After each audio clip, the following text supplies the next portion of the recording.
meninjau bahwasanya ada banyak kiai dan ulama NU yang berkumpul di dalam keluarga Mbah Yai Khalil Bangkalan Madura, yang mana di sana membentuk presidium yang akan mengarah kepada terjadinya MLB, Musyawarah Muktamar Luar Biasa. Artinya gerakan cepat segera mengadakan pemilihan ulang. Kenapa ini terjadi?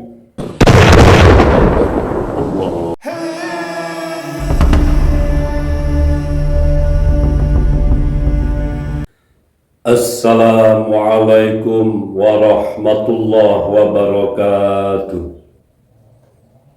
Bismillahirrahmanirrahim.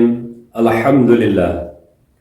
Wassalatu wassalamu ala nabiyyina Muhammadin wa ala alihi wa ashabihi ajma'in, amma ba'du.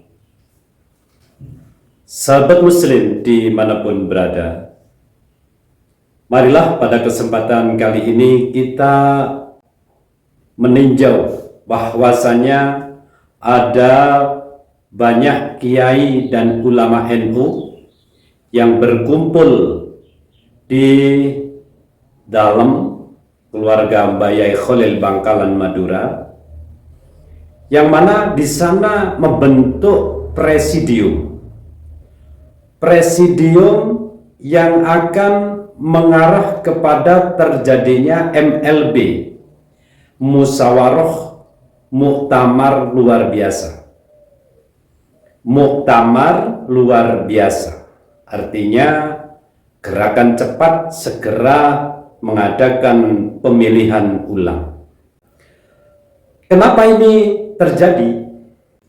Kalau kita menengok anggaran dasar Nahdlatul Ulama yang dihasilkan pada Muktamar 33 di Jombang, Jawa Timur tentang MLB, maka MLB, Muktamar Luar Biasa, itu secara anggaran dasar Nahdlatul Ulama sah dilaksanakan sebagaimana presidium yang dibentuk di Bangkalan tanggal 18 Agustus 2024 kemarin itu sah untuk dilaksanakan dengan syarat disetujui oleh 50% lebih dari wilayah dan cabang.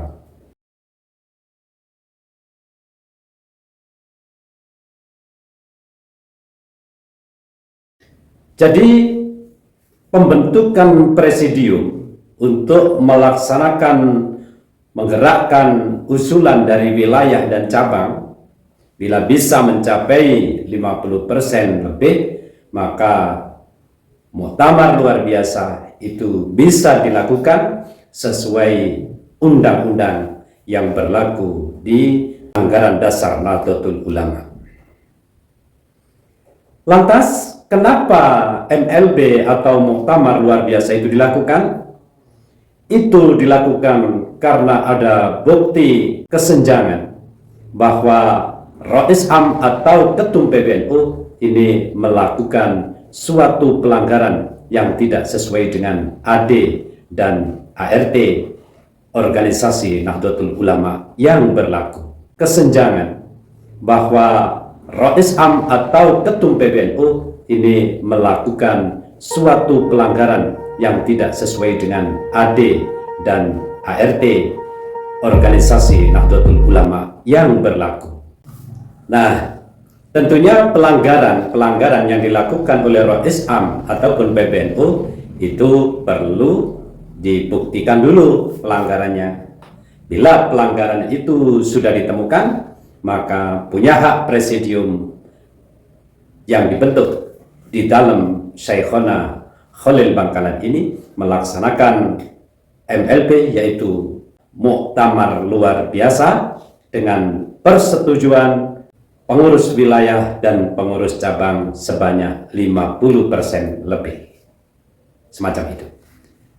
Sahabat muslim dimanapun berada, entah benar atau tidak dari ketum PBNU atau Rais Am PBNU ini melakukan pelanggaran, tentu kita yang di bawah sekelas ranting umpamanya itu tidak bisa menilai sepenuhnya, karena kekuasaan itu ada di presidium yang dibuat dan nanti usulan disetujui oleh 50% lebih dari pengurus wilayah dan pengurus cabang. Kalau kita menoleh ke belakang, memang ada sedikit kejanggalan di kasus habaib umpamanya. Kalau di kasus antara PBNU dan PKB, kami di bawah kurang begitu memahami. Tapi kalau kasus nasab habaib, di bawah ini sudah cukup ramai. Artinya di setingkat ranting, di desa-desa itu mulai ramai diperbincangkan, semakin ramai. Kalau kita menoleh ke sana tentang bagaimana perkembangan nasab habaib di Indonesia, kalau melihat dari tesis Kiai Haji Imaduddin Usman Al-Bantani, maka dari kalangan para cendekiawan, termasuk beberapa pengurus di PBNU, itu minimal ada di tengah-tengah. Itu sudah minimal. Minimal ada di tengah-tengah menyikapi tesis Kiai Haji Imaduddin Usman Al-Bantani. Bahkan menurut kami seharusnya mengeluarkan dukungan yang positif bahwa penelitian tesis Kiai Haji Imaduddin Usman Al-Bantani ini adalah sah karena tidak bisa dibantah secara antitesis oleh Ba'alwi habaib di Indonesia.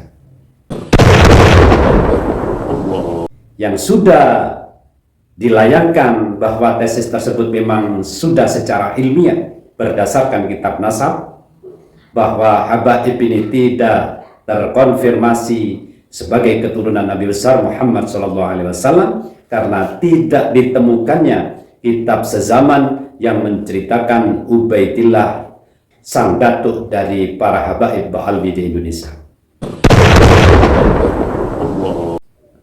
Karena tidak ada data eksternal atau kitab nasab eksternal, inilah yang menjadi alasan dari tesis Kiai Haji Imaduddin Usman bahwa klaim Ba'alwi habaib di Indonesia menjadi keturunan Rasulullah SAW ini benar-benar diragukan.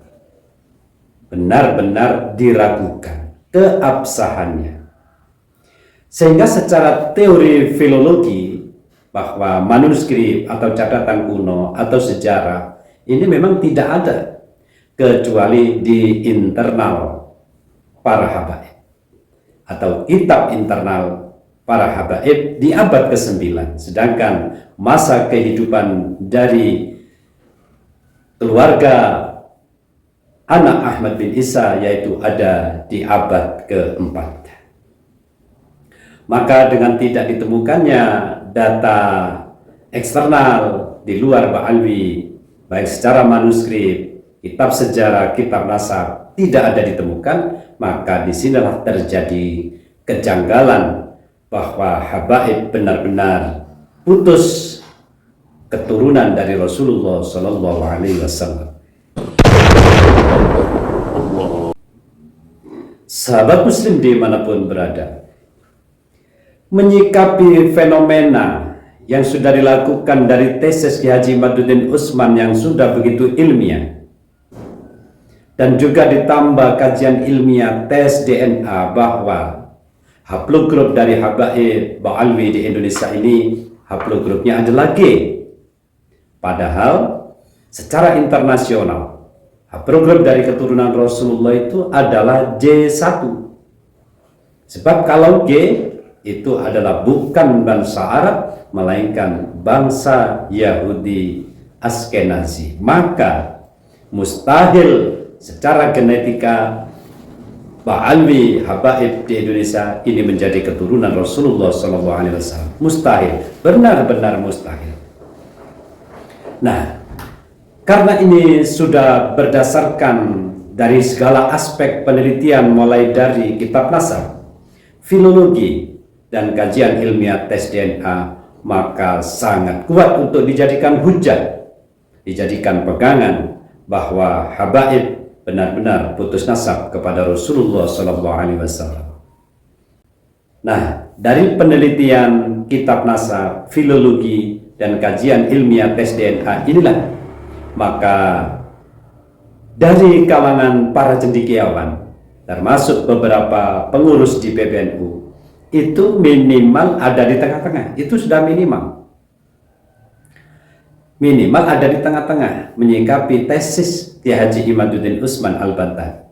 Bahkan menurut kami seharusnya mengeluarkan dukungan yang positif bahwa penelitian tesis Kiai Haji Imaduddin Utsman Al-Bantani ini adalah sah karena tidak bisa dibantah secara antitesis oleh Ba'alwi habaib di Indonesia.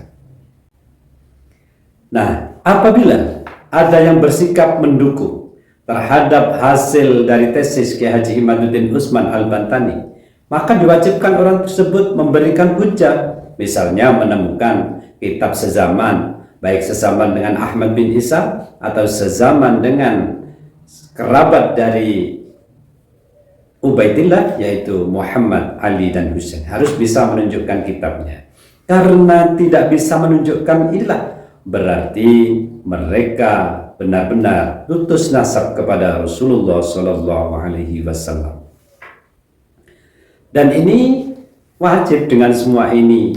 Dari kalangan PBNU seharusnya berada sikap di tengah. Tapi kenyataan sebaliknya, sebagian pengurus PBNU atau Rais Am PBNU secara jelas memberikan sanggahan yang tidak berdasarkan tesis dan mendukung kelompok Ba'alwi atau habaib di Indonesia, itu dianggap masih keturunan Rasulullah SAW dengan menggunakan metode husnudzon.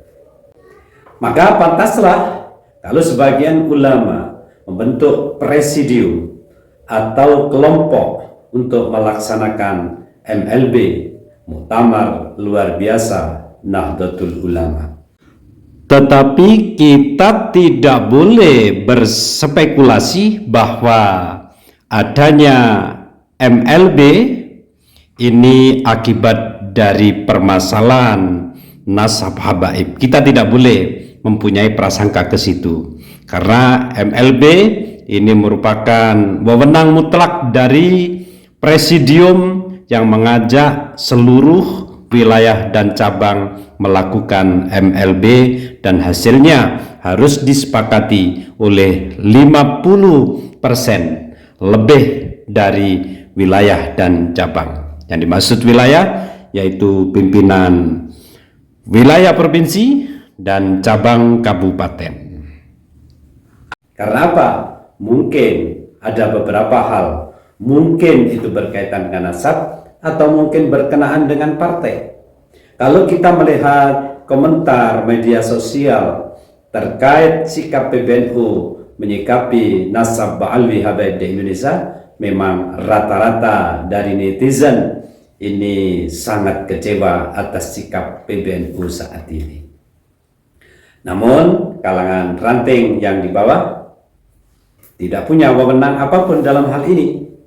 Namun presidium yang dibentuk di Bangkalan yang mengatasnamakan amanah Bangkalan punya hak melakukan usulan-usulan kepada pengurus wilayah, pengurus cabang, sampai menghasilkan usulan lebih dari 50% untuk menggunakan haknya melaksanakan muktamar luar biasa atau pergantian kepengurusan.